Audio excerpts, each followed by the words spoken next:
Opinion: the forgotten loyalists of Kashmir. For over 3 decades, Kashmir was not a voice, it was a narrative, hijacked and manipulated by Pakistan's propaganda machinery.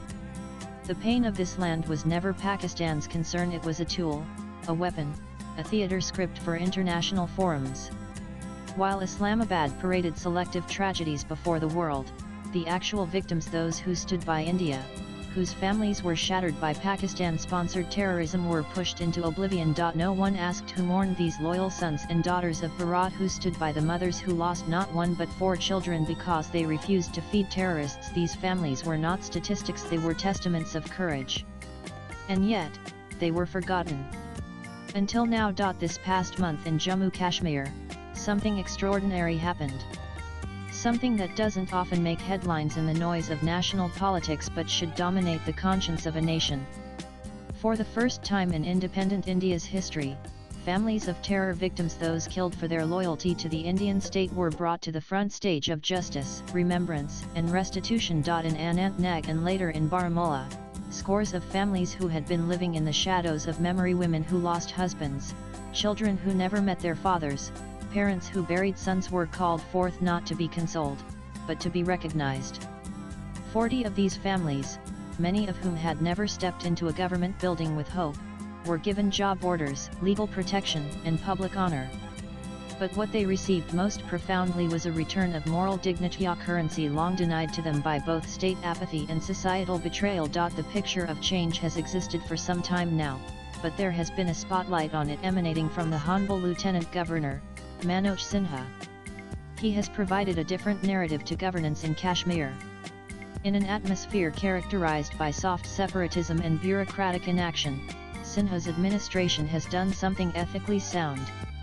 It has provided state recognition for those who embraced India, and not only embraced, but stood with India in Kashmir state action, which is deserving of state acclamation. Sinha's actions changed the Kashmiri narrative and the narrative of integration to India. What truly struck me is the scene of people from Baramulla. It is the picture of change, and His Excellency the Lieutenant Governor was the subject. His leadership is what incites tears and affection from a large population. The leadership from Delhi coming to listen is what drives emotion. Kissed his forehead. Hugged him. These actions portray love unprecedented to the LG. He did not come to issue state security directives, which has been the hub of concern in the past, but to engage with the people and deliver answers that are long overdue. This stands as an example of individual kindness, strategic humanitarian intervention, or civilian national reconstruction. Pakistan has pursued an expansive information warfare policy against India, using Kashmir as the primary theater. Not only has it crossed the threshold of violence by sending gunmen, it has sought to justify such actions through narratives of unending oppression.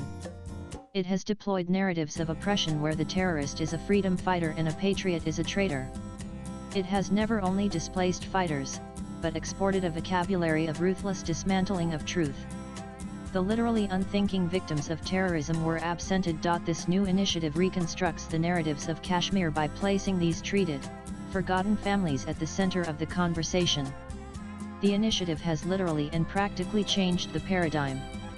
It allows the victims of human rights to truly speak of their reality witnessed in Kashmir, not the militants but the genuine martyrs, who didn't take up arms even at the cost of their lives. Let us remember, many of these victims were killed not in crossfire, but in cold blood, for refusing to feed a terrorist, for waving a flag, for refusing to shelter a terrorist. Some entire families were wiped out. And for years, successive governments turned their eyes away, fearing political backlash, fearing it might disturb the peace.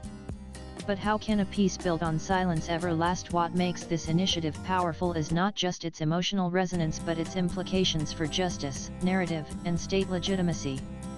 For the first time, India is not defending itself on Kashmir, it is setting the agenda.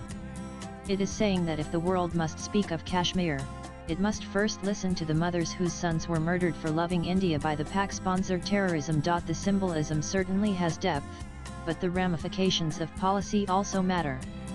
When these families received employment, it was more than a job, it was recognition of their participation in the national project. Likewise, When LG Manoj Sinha interacted with them, he was not merely meeting constituents, instead, he was in some way healing a long-standing wound in the conscience of the country. These families were mocked and ignored by the political elite, and the shift in ideological thinking is staggering. Kashmir is a region once ruled by a political elite. Many of them infrequently visited these families, and some even scorned them. Some leaders even referred to the victims of terror as collateral and equated slain terrorists to fallen soldiers. While some might call that mockery, it goes far beyond that. Not only is it offensive, but it is also profoundly dehumanizing. This administration has corrected that language with action. This also has effects on international relations. India no longer needs to struggle on international platforms. India need not shout on world stages anymore. Let these mothers and widows speak. Let the woman from North Kashmir who lost 4 family members for refusing food to a terrorist cell, tell her story. Let the children orphaned in 1996, now grown into quiet young men, narrate how society shunned them as informers. These tales counter any document India submitted to the United Nations, and so as the women and children provided them, their truths would be bombastic than any document India submitted to the United Nations.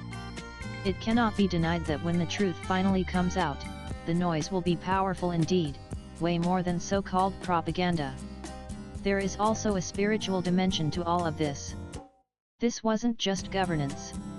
It was atonement.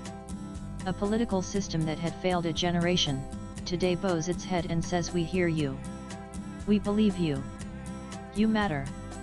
That is not just reform.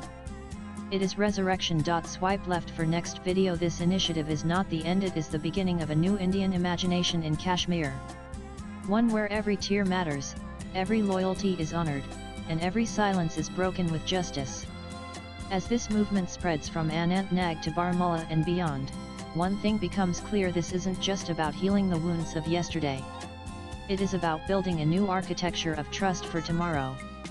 The bullet ends a life, but justice restores a future.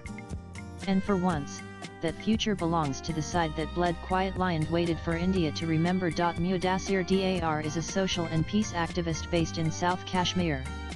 He is a Rashtrapati Award recipient in World Scouting and has contributed to many local and national publications on a diverse range of topics, including national security, politics, governance, peace, and conflict.